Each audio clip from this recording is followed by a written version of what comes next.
시간에는 송중경 목사님께서 아리랑 민족의 유래라는 제목으로 말씀을 전하실 때 큰 은혜 받으시기 바랍니다. 이렇게 부족한 사람들이 초청해 주셔서 감사합니다.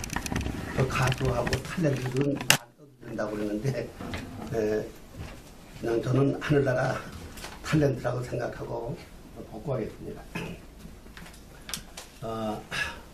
또 여기 와서 황 목사님 뵈어서 너무 감사합니다. 5년 전에 제가 황 목사님 댁에 가서 3일 밤을 숙식을 하고 또 제가 센트루시에 문 닫은 교회가 있었는데 제가 혼자 가가지고 밥을 해 먹으면서 교인 둘이 있어요. 그래서 새벽 기도를 할 수가 없고 직장 가기 때문에 못한다고 그래서 내가 밥을 해놓고 새벽 기도를 7시 하겠다. 그 7시 오라고 그래가지고 밥을 먹여서 직장 보내고 그러면서 석 달 동안에 그 교회가 한 20, 30명이 됐어요. 그런데 또 목사님 모셔가지고 집회 좀 해달라고 그랬더니 두네 분이 오셔서 집회도 해주시고 또 그 빌레델비에 교육자 집회를 또 해달라고 부탁하셔서 또 가서 교육자들 집회도 하고 그런 관계입니다. 그래서 늘 마음속으로 존경하는데 여기 와서 뵙게 돼서 아주 감사합니다. 이 중국에서 공자학원을 만들어가지고 전 세계 154개국에 이 공자학원을 세웠습니다.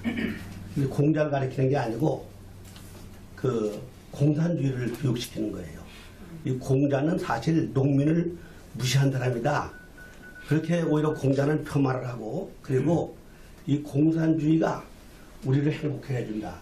그걸 가르치는 데가 공자학원입니다. 그래서 여기 인천대학도 그저께 와서 이제 기자회견을 하고 공자학원 없애라고 우리 한국에도 좀 공자학원 세운 대학이 23개가 있습니다.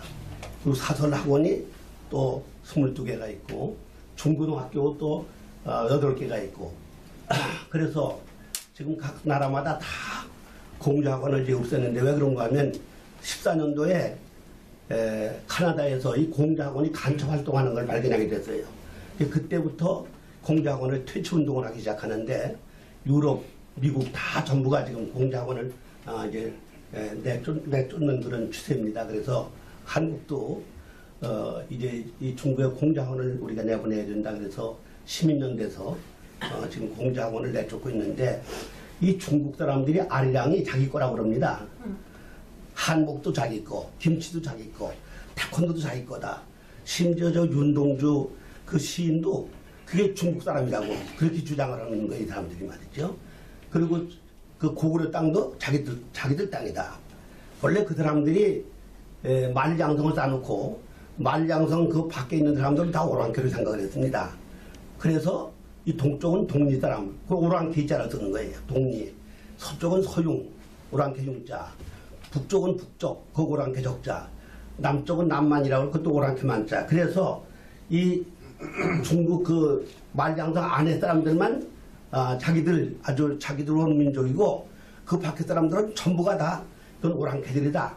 그렇게 주장했던 사람들이 요즘은 전부 다 몽골까지 다 자기 땅이다. 자기 민족이다. 그렇게 주장을 하고 있고 지금 아리랑을 자기 거라고 그 유네스코에 지금 등재해달라고 신청하는 상태입니다.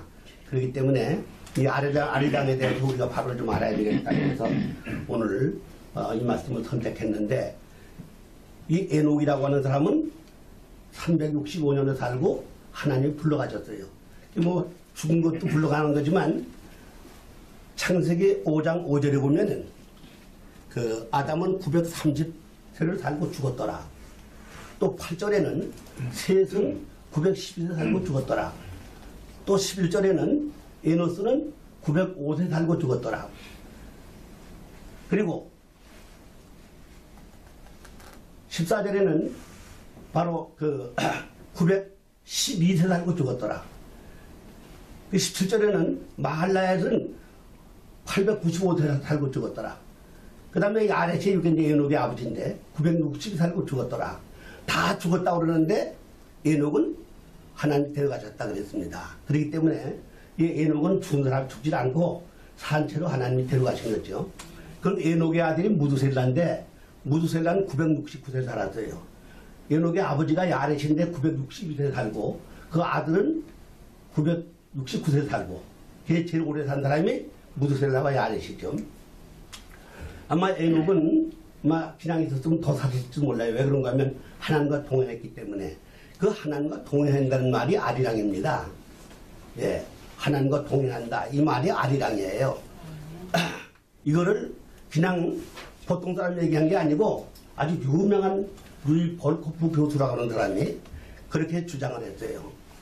그래서 그 바벨탑을 쌓으면서 언어가 혼잡해졌습니다. 자, 창세기 11장 1절 한번 보실까요? 창세기 11장 1절 한번 찾아볼게요. 11장 1절.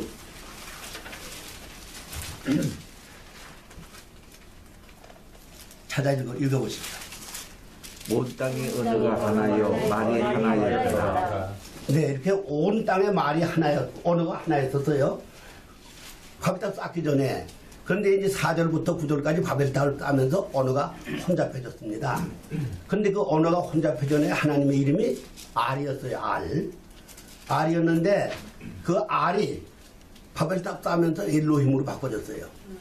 그 전의 이름들은 전부 다 알을 씁니다. 출애굽기 13장 2절에 보면은 사람이나 짐승이나 첫 번 난 건 다 내 거다. 그래서 첫 번 아들은 하나님께 드린다. 내가 그렇게 하기 때문에 홍순하고 제일 먼저 아기가 누가 낳냐면 아르박삿이에요. 아르박삿. 예, 창세기 11장 10절 한번 보세요. 창세기 11장 10절.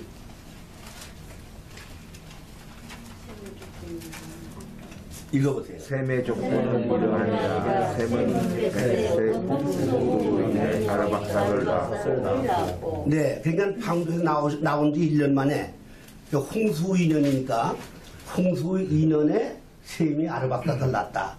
노아의 첫 번 손주가 아르박삭인데 그 아르박삭이 뭔가 하면 하나님께 드린다는 그런 뜻이란 말이야. 알이 들어간 게 그거예요. 자, 창세기 10장 26절 한번 보세요. 10장 26절. 욕단은 알모사과 셀렉과 하살마웨과 이라고. 예, 욕단이 아들 13을 낳았는데 맏아들이 이름이 알모닷이에요. 알모닷. 그 알이라는 게 바로 하나님께 드린다는 그런 뜻인데 알모닷. 자, 창세기 8장 4절 한번 보실까요? 8장 4절. 일곱째 달 곧 그 달을 이르되 방주가 아라랏산에 머물렀으니. 예, 아라랏산에 방주가 머물렀다. 그래서 그 방주가 최초 머문 산이 바로 이제 아라랏산인데 그 아라랏산이라고 하는 것도 바로 하나님의 산이다 이제 그런 뜻이에요. 그런데 그것이 그 알이라는 이름이 무슨 뜻인가 하면 알은 창조주다 그런 뜻이에요. 왜 그런가 하면 알에서 생명이 나오는 것처럼 모든 만물은 다 알에 하나님이 낳았다 이제 그런 뜻이에요. 알. 그리고 이랑이란 말은 함께한다, 동행한다 그런 뜻이에요.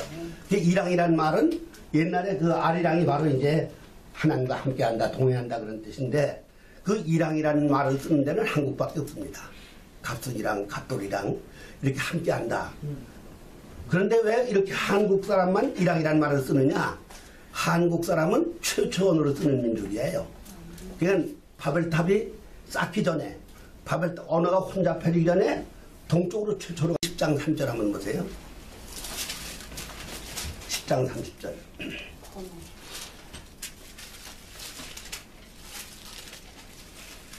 그들이 거주를 구한 곳은 메사에서부터 수발로 가는 길에 동쪽 산이었더라. 아멘. 바로 그때가 어느 동안 바벨탑 쌓기 전에 바벨탑은 11장에서 쌓았거든요. 그러니까 욕단이가 떠난 다음에 바벨탑을 쌓기 시작했어요. 그러니까 벌써 10장에서 동쪽으로 왔는데 바벨탑은 10장 1절에서도 언어가 하나라고 그랬잖아요. 아까 언어가 하나고 말이 하나였다. 그때까지 언어가 하나밖에 없었는데 바벨탑 쌓으면서 언어가 혼잡해졌는데 그 언어가 혼잡해지기 전에 옛날 말 아담이 쓰던 언어, 에녹이 쓰던 언어, 노아가 쓰던 언어를 가지고 동쪽으로 간 사람이 욕단밖에 없어요. 그 욕단의 후손만 옛날의 언어를 그대로 사용을 하는 겁니다. 이 아리랑 민족은 우리 한국밖에 없는 거예요. 그 아리랑이라는 말이 동행한다 그런 뜻인데, 그래서 에녹이가 하나님과 동행했다. 그런데 그 하나님 동행한 신앙이 또 있는데 그게 누군가 하면은 노아가 하나님과 동행했어요. 자, 6장 9절 한번 보세요. 6장 9절, 창세기 6장 9절. 이것이 노아의 조건이라. 노아는 노아는 의인이요 왕대의 완전한 자라. 그는 하나님과 동행하였으며. 네, 이게 동행한다는 말이 그게 아리랑이거든요. 아리랑. 그런데 이 노아 아버지가 라멕이고 라멕 아버지가 무두셀라고 무두셀라 아버지가 에녹이고 에녹 아버지가 야렛이고 야렛 아버지가 마할랄이고 마할랄 아버지가 게이난이고 게이난 아버지가 에노스고 에노스 아버지가 셋이고 셋의 아버지가 아담이야. 그러니까 아담서부터 노아가 10대입니다. 10대인데 그 중에도 신앙이 제일 좋은 사람이 에녹이에요. 하나님과 동행하다가 성천한 사람은 에녹이에요. 그래서 노아는 그 10대 할아버지 가운데 내가 벤치마킹할 신앙이 누구냐? 에녹이래, 에녹. 그래서 에녹의 신앙을 벤치마킹하고 에녹을 닮으려고 애를 써서 그 에녹이 동행하고 아리랑 신앙인 것처럼 자기도 그런 아리랑 신앙을 가지고 있었던 거예요. 그래서 노아는 그 홍수 심판 때 은혜를 입었다고 거기 6장 8절에 그렇게 기록을 하고 있습니다. 그런데 그 욕단이라는 사람은 또 어떤 관계냐? 욕단은 노아의 5대 손주는 사람이에요. 노아가 셈을 낳고 셈이 아르박사를 낳고 아르박사가 셀라를 낳고 셀라가 에벨을 낳고 에벨이 벨렉과 욕단 쌍둥이를 낳은 거예요. 이제 25절에 나와요, 그게. 자, 그래서 이 욕단이라는 사람은 언제 낳는가 하면은 홍수난 후에 101년 전에 태어났어요. 이 성경에 다 연대가 다 나오는데 우리가 성경을 자세히 안 봐가지고 몰라서 그러는 거예요, 이게 말이죠. 그러니까 자, 한번 보실까요? 창세기 11장 10절 한번 보세요. 창세기 11장 10절. 셈의 조건은 이러하니라. 셈은 백세 곧 홍수 후 2년에 아르박삭을 낳았고. 예, 홍수 2년도 전에 아르박삭을 낳았으니까 홍수가 언제 낳는 거면 노아 600세 전에 홍수가 났다. 7장 11절 한번 보세요. 7장 11절. 7장 11절 보면 600세 전에 홍수가 났다고 했어요. 노아가 600세 되던 해 둘째 달 곧 그달 열흘 날이라. 그날에 큰 기쁨의 샘들이 있으며 아멘. 창문이 열려. 그러니까 노아 600세 전에 홍수가 났는데 노아는 주전 3102년에 태어났습니다. 그래서 3102년에서 600을 빼면은 2502년이죠. 예, 2502년. 2502년인데 그 홍수 2년 되던 해에 아르박사를 낳고 아르박사의 셀라를 35세에 낳았다. 자, 12절 아까 11장 12절 보세요. 11장 12절.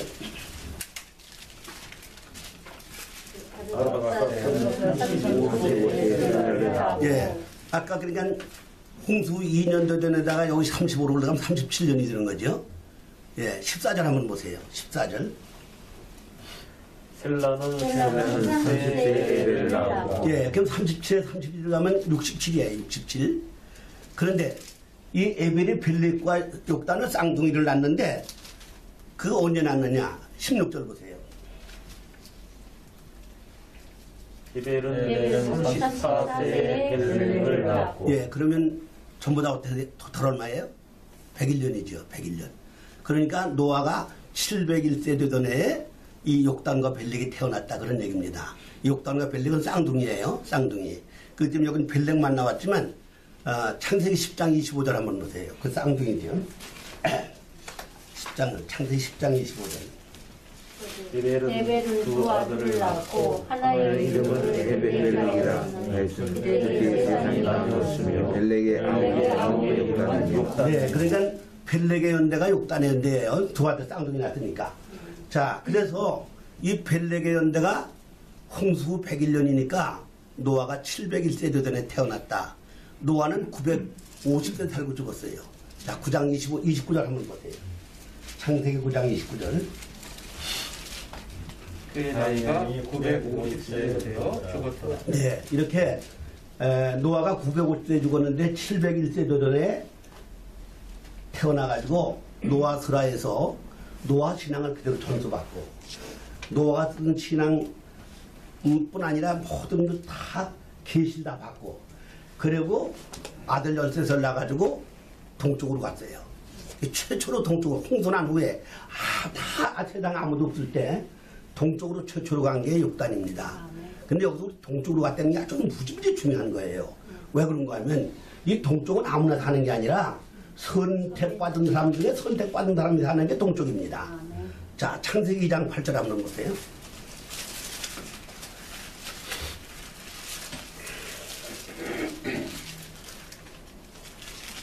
여호와 하나님이 동방의 에덴에 동산을 창설하시고 예, 동방의 에덴 동산 낙원을 만드셨어요.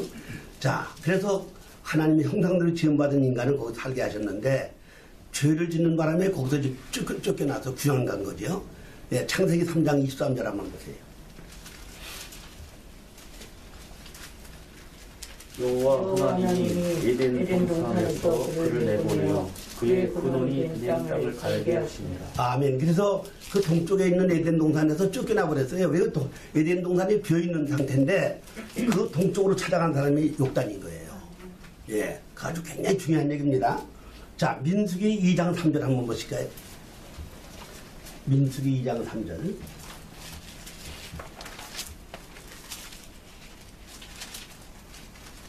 동방의 동쪽에 길자는 그 지명별로 이스라엘 지명의 군대에 속한 자라. 아멘. 그 12지파 중에 동방에 갇힌 7사람은 유다지파다. 그 유다지파가 굉장히 중요한데 이 유다지파를 통해서 메시아가 왔어요. 그 12아들이 있었지만 그 12아들 중에서 유다는 장자도 아니고 사실 라헬의 아들도 아니에요. 그런데 유다가 선택이 돼가지고 이 유다지파를 통해서 예수님이 오셨는데 그 유다지파가 동쪽에 진을 쳐라. 자, 민수기 3장 38절 한번 보세요.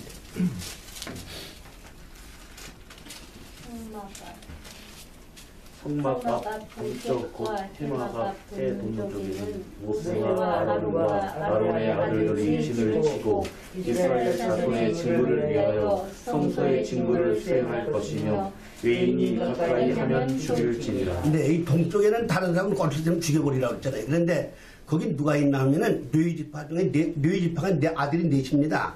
아론 지파, 고핫 지파, 게르솜 지파, 무라리 지파 네 지파가 있는데 아론 지파는 제사장이 되는 지파고 고핫 지파는 성물을 관리하는 거고 게르솜 지파는 텐트를 관리하는 거고 무라리 지파는 말뚝과 기둥을 관리하다가 이 구름 기둥이나 불 기둥이 떠나면은 다시 그걸 뜯어가지고 옮기고 이제 그러는데 그래서 그 사람들은 이스라엘 백성 12지파 안에는 11조를 받아먹고 살았는데 그 중에도 아론 지파가 최고로 이제 동쪽에 살아내는 거예요. 네, 동쪽에 서쪽에는 고핫 지파, 남쪽에는 게르솜 지파, 북쪽에는 무라리 지파. 같은 레위 지파면서도 아론 지파가 특별 대우를 받았습니다. 이렇게 이 동쪽이라고 하는 것은 선민 중에도 선민이 사는 곳이 동쪽이에요. 한 곳만 더 보실까요? 에스겔 47장 1절이라고 하는 거예요.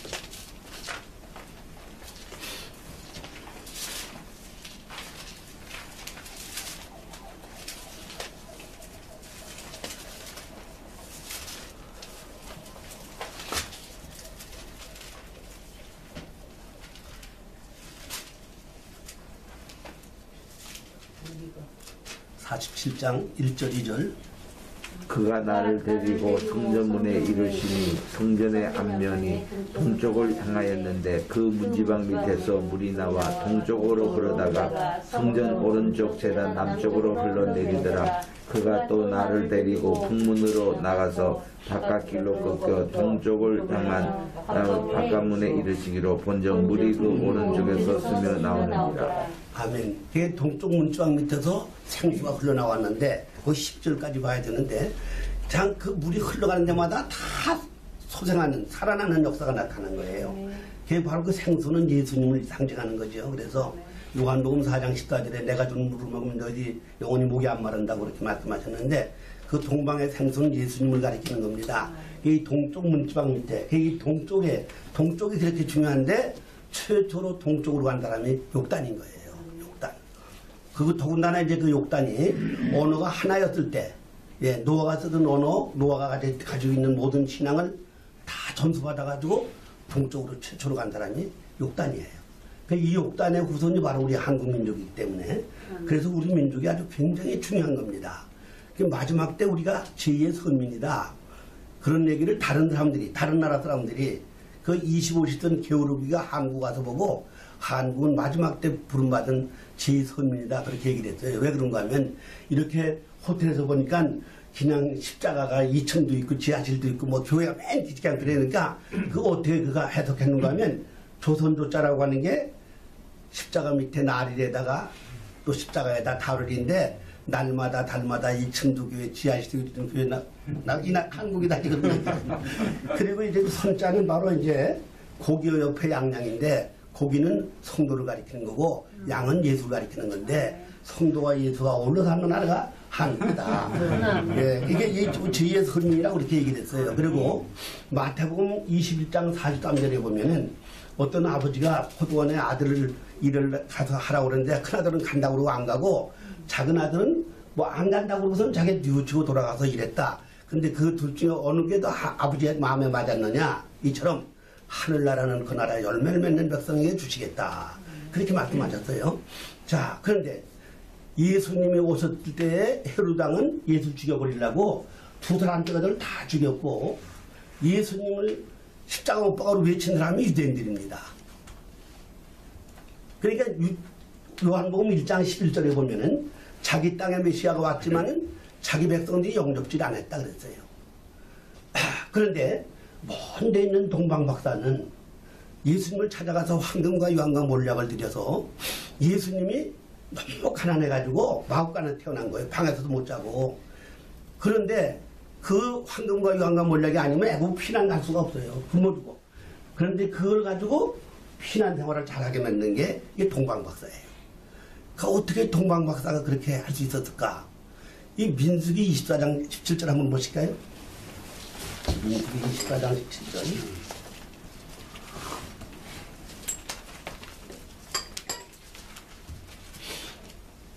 내가 그를 보아도 이 일이 일이며 내가 그를 바라보아도 가까운 일이 아니로다. 한 별이 야곱에게서 나오며 한 규가 이스라엘에서 나와서 모압을 이쪽에서 저쪽까지 쳐서 무찌르고 또 셋의 자녀들을 다 멸하리로다. 아멘.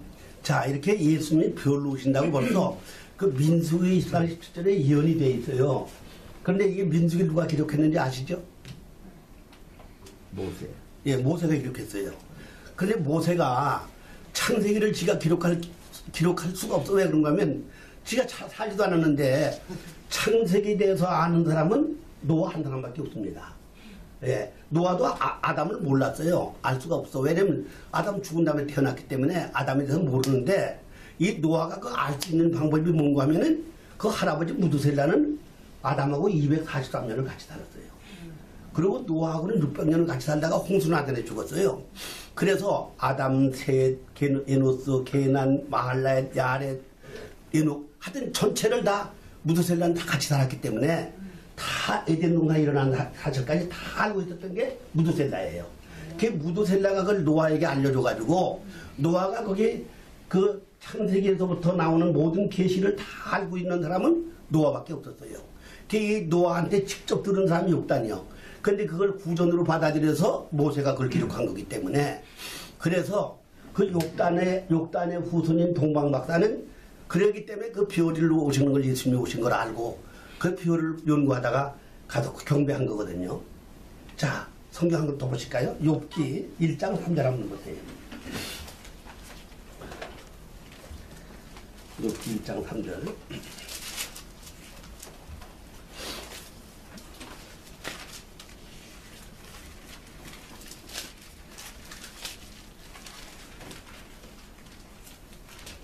제 소유물은 양이 7,000마리요, 낙타가 3,000마리요, 소가 500뼈리요, 암나귀가 500마리이며 종도 많이 있었으니 이 사람은 동방 사람 중에 가장 훌륭하다. 아멘. 자, 이 욥은 동방 사람이라고 얘기를 했어요. 동방 사람. 근데 이 욥이라고 하는 사람하고 아브라함하고 같은 동실 사람입니다. 왜 그런가 하면 왕제도가 생기기 전에 사사시대였었어요. 사사시대는 족장시대였었어요. 족장시대. 그런데 이 욥도 족장시대고 아브라함도 족장시대예요. 창세기 14장 14절 한번 보실까요?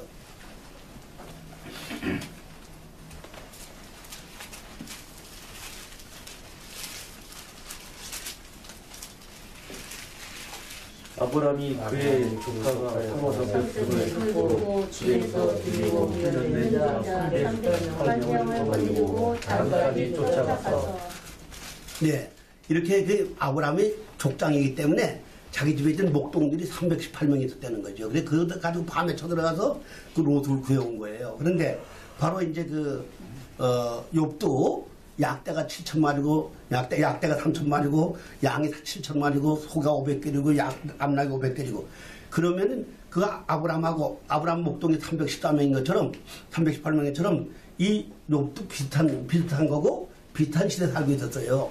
그런데 이 욥은 동방에서만 훌륭한 게 아니라 세상에서 욥같이 훌륭한 사람이 없다. 욥기 1장 8절 한번 보세요.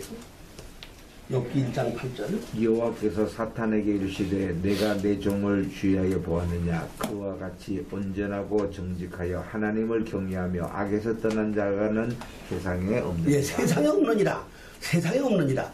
이 욥같이 훌륭한 사람은 세상에 없다. 근데 아브라함은 하나님이 시험하셨어요. 욥은 마귀보고 시험해보라고 막 그러고 아브라함은 하나님이 자기가 시험하셨어요. 왜 그런가 하면 우리는 아브라함이 대단한 걸 줄 알지만 아브라함도 아주 우리하고 비슷한 사람이 있었어요. 흉년 들어서 부인을 가 팔아먹었어. 애굽에 가서 뺏겼는데 하나님이 찾아주신 거예요. 예, 12장 10절에서 20절 나오는 거잖아요. 그 다음에 15장에 보면은 5절 6절에 보면은 하나님이 아브라함 밖으로 나가서 자, 너 하늘 별 셀 수 있냐 그러니까 없습니다. 네 자손 저렇게 많게 해줄 거요. 믿어 그러니까 네 믿겠습니다. 그래서 그걸 의로 보셨다 그랬어요. 그런데 16장 2절에 보면은 사라가 나도 나이지만 당신도 나이가 많은데 이렇게 우리가 애기 못 낳으면 어떡하냐. 하갈한테 들어가서 애기를 낳아야 된다. 그래서 사라 말을 듣고 하나님 말씀을 안 믿고 사라 말을 듣고 하갈한테 들어가서 이스마엘을 낳는 바람에 지금 그 아랍 쪽도 우리 기독교 다 죽이잖아요. 지금 4천년 넘게 싸움하고 있는 거 이게 말이죠. 그 아브라함이 사라 말을 듣는 것 때문에 하나님 말씀 안 듣고 또 그 15장 10절부터 14절에 무슨 얘기 나오는 거면 아브라함이 하나님께 제사를 드리는데 양과 소는 다 각을 떠서 바쳤는데 새는 똥채도 그냥 바쳤어. 그랬더니 하나님이 그것 때문에 너희 자손이 앞으로 400년 동안 남의 나라가 종살이 할 거다. 그러니까 이스라엘 백성이 애굽 가서 400년 종살이 한 게 아브라함이 실수해가지고 아브라함이 제사 잘못돼서 그렇게 되는 거예요. 이 말이죠. 이처럼 우리가 하나님께 예배 드리는 거를 아주 소중하게 생각해야 되는데 그거 아주 우습게 그냥 생각하면 안 된다 이 말이에요. 그래서 아브라함 때문에 그 후손이 400년 동안 종살이 한 게 거기 바로 이제 창세기 15장 14절에 나오는 얘기죠. 그리고 아브라함의 조상들은 어떤 사람들이냐. 벨렉의 아들이 벨렉 없어요. 쌍둥이잖아요.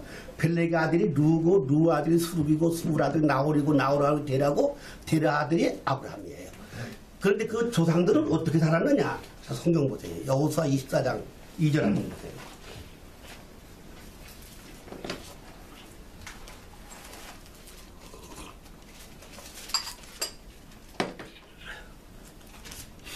(24장 2절) 여호수아가 모든 백성에게 이르되 이스라엘의 하나님 여호와께서 이같이 말씀하시기를 옛적에 너희의 조상들 곧 아브라함의 아버지 나홀의 아버지 데라가 강 저쪽에 거주하여 다른 신들을 섬겼으나. 네, 이렇게 다른 신들, 아브라함의 조상들은 다른 신도 섬기고 바벨탑을 싼 사람들이 바로 아브라함의 조상들이에요. 욕단은 바벨탑 쌓기 전에 벌써 동쪽으로 가고 그 노아 신앙을 전수받아가 동쪽으로 가서 욕 같은 그 후손을 두고 동방만 같았던 후손을 둔 거죠. 이 성경에 보면 큰 아들보다 작은 아들이 쓰임받은 게 참 많아요. 이스마엘하고 이삭이 동생이잖아요. 예, 예서와 야곱도 야곱이 동생이잖아요. 또 그 요셉의 아들 에브라임과 므낫세가 두 형제였는데 에브라임을 오른손으로 축복하고 왼손으로 축복했던 건 므낫세예요. 그런데 그 에브라임은 왕족이 돼서 여호수아가 바로 에브라임의 7대 손입니다. 그리고 열왕기상서 11장 26절에 보면 여로보암이라는 왕이 12발 뛰어가지고 가서 저 북쪽 가서 이스라엘을 세웠는데 여로보암이 에브라임의 후손이에요. 한날 한채 축복 기도 받았지만 오른손으로 기도받은 에브라임 작은 동생 그 에브라임은 왕족이 되고 왼손으로 기도받은 문하세는 그냥 보통 지파가 되고 마는 거예요. 그렇게 성경을 보면은 동생들을 크게 쓰신 거 그런 게 많은데 이 벨렉과 욕단의 케스도 이 벨렉은 그렇게 바벨탑을 쌓고 그렇게 했지만 욕단은 그렇게 노아신앙을 그대로 전수받아 동쪽으로 가가지고 그 후손들에게 삼일체 신앙 삼신산 불사역이 바로 예수님을 가리키는 겁니다. 삼신은 성부, 성자, 성신을 가리키는 거고 불사역은 예수님을 가리키는 건데 요한복음 6장 51절에 나는 하늘에서 내려온 산떡인데 날 먹으면 영생한다. 예수님 이렇게 말씀하셨잖아요. 이 영생하는 게 불사역이잖아요. 이게. 그래서 그런 것들이 다 욕단인 노아를 통해서 계시를 받은 겁니다. 그랬기 때문에 이 욕단의 신앙은 아리랑 신앙이에요. 에녹의 신앙이 아리랑 신앙이고 노아 신앙이 아리랑 신앙이고 욕단의 신앙이 아리랑 신앙이고 그 최초의 언어를 사용하는 사람은 욕단밖에 없는데 바로 그 우리가 아리랑 민족이 되고 그 우리가 백이민족이 됐다. 요한계시록 7장 13절 14절에 보면 백이민족이 아니면 하늘나라를 못 가는 거예요. 흰옷 입은 사람은 가는 거예요. 근데 우리는 백이민족이잖아요. 백이민족. 이게 우연이 아닌 거 이게 말이죠. 우리는 천선민족이에요. 그 창세기 6장 2절에 보면은 하나님의 자녀들이라고 나오고 사람의 자녀들이 나오는데 그 하나님의 자녀들이 사람의 딸들하고 결혼해가지고 육에 속한 사람이 됐다고 그러는데 바로 그 천선민족은 어떤 사람들이냐? 하나님을 모시고 사는 사람들, 신학신 예수를 모시고 사는 사람들, 성령을 모시고 사는 사람들을 천선민족으로 보는 거예요. 근데 우리는 천선민족이고 아리랑민족이고 백이민족이고 제2의 선민인 겁니다. 지금 세계에서 한국 사람이 선교사를 제일 많이 보내고 있어요. 참 신기하죠? 예. 미국이 4만 명이고 우리는 3만 명인데 미국은 3억 2,500이고 우리는 5천만에서 3만 명을 내보낸 거예요. 그냥 풀을 대주고 우리가 훨씬 많은 거죠. 그렇기 때문에 이 마지막 때 전 세계를 복음하게 해주시겠다. 이게 이사야 41장 2절에 나오는 얘기예요.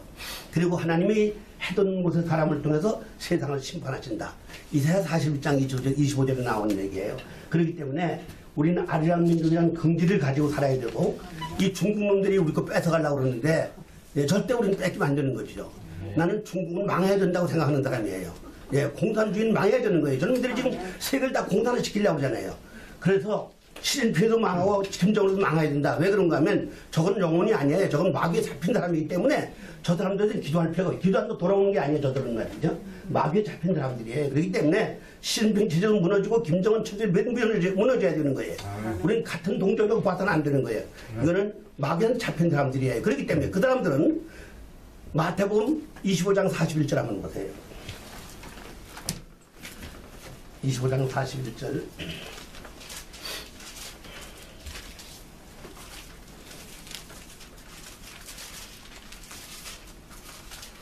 또 왼편에 있는 자들에게 이르되 저주를 받은 자들아 나를 떠나 마귀와 그 사자들을 위하여 예비된 영원한 불에 들어가라. 네, 이렇게 이 마귀하고 사자들, 귀신들이죠.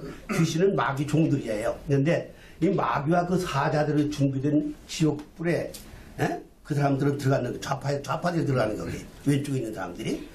그건 이미 그렇게 예정되어 있기 때문에 이거는 우리가 기도해도 소용없는 거예요. 말이죠. 같은 민족끼리 같은 이건 김일성이 써먹는 거고 걔들은 그건 민족으로 보면 안 되는 거예요. 그 좌파가 얼마나 무서우냐. 제가 전라도에서 목회를 한 11년 하다 왔는데 전라도 쪽으로 가면요. 예배 드리는 날 주일날 와서 사람 잡아다가 천다 두레모에다가 집어넣어 죽이고 저 야월교회는 교회 65명을 다 끌고 가서 소를 묶어가지고 바다에 뻗쳐 죽이고 그렇게 아주 잔인하게 죽였어요. 전부 다. 그리고 저기 외관의 경찰서장은 두 눈을 빼고 목으로 끌고 다니다가 다 죽은 거는 배를 또 도끼로 갈라서 죽였어요. 이건 사람이라고 볼 수가 없는 게 마귀 새끼들이지. 그렇기 때문에 절대로 공산주의하고는 하나가 될 수가 없는 겁니다. 이거는 우리가 기도를 해도 소용없는 거죠 말이죠. 마귀와 그 사자들의 준비된 그곳으로 예비된 사람들이기 때문에 그러니까 이제 하나님을 박멸하고 교회를 박멸하려고 그러는 거 아니에요, 지금 말이죠. 지금 교회가, 한국 교회가 좀 10,000개 이상이 지금 문 닫았습니다. 10,000개 이상이 지금 말이죠. 그리고 현재 있는 교회도 지금 50% 다 죽은 거예요, 전부 다. 요즘 보이는 거 20%밖에 안 보이잖아요. 근데 그 나머지는 다 떨어지는 거지, 지금 말이죠. 이게 바로 공산주의 방법이기 때문에 우리는 목숨 걸고 싸워야 되는 것이고, 우리는 아리랑 민족이라는 긍지를 가지고 우리가 이 세계를 복음화해야 된다, 이런 사명감 가지고 살아가시기를 주님의 이름으로 축원합니다. 아멘. 기도하겠습니다.